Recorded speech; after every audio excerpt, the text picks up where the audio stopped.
know the numbers. I can tell you 5,000 people are homeless. I can't tell you very much about why most of those people are homeless and what kind of supports they really need to enter into a housing situation. It's an example of Toronto's ever-growing homeless problem.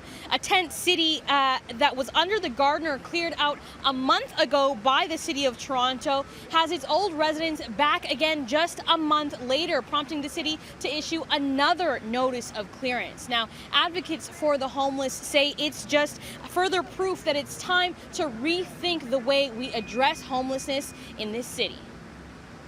I think it speaks to the fact that we just don't have enough housing, deeply affordable housing for people, or appropriate shelter spaces for people to come in out of the outside. Kira Heineck of the Toronto Alliance to End Homelessness says she's not surprised those who are forced out of these makeshift homes under the Gardiner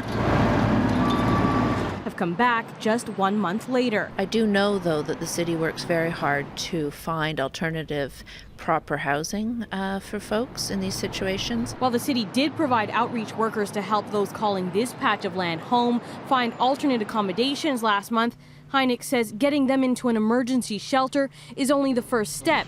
She says there needs to be more focus on addressing the root causes of homelessness in order to keep people permanently housed. What is driving each individual's reason for being there, and how can we better serve them and support them to come into long-term housing? She says that's the question that needs to be prioritized when a homeless person enters a shelter. It's something her working group is pushing the city on as they try to come up with a new strategy to get people off of Toronto streets. One of the other challenges she says frontline workers are dealing with is the lack of a centralized system. Right now we have 3 or 4 different systems that collect data or collect information about people and the types of housing they need.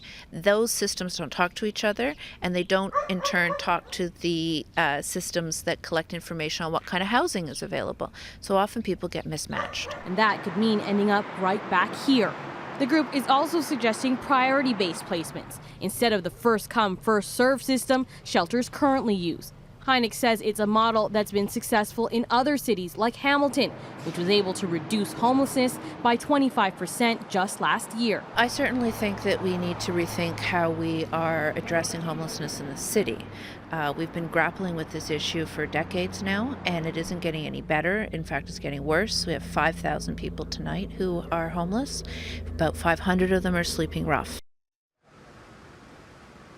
Now, the city tells us they had planned to clear out those tents from under the Gardiner last week, but that was postponed. They didn't tell us why. Now, they also say for a more permanent solution to those makeshift houses under the Gardiner, they say that really is up to the city's transportation department as to whether or not they'll put up something like a fence to deter people from moving into that space.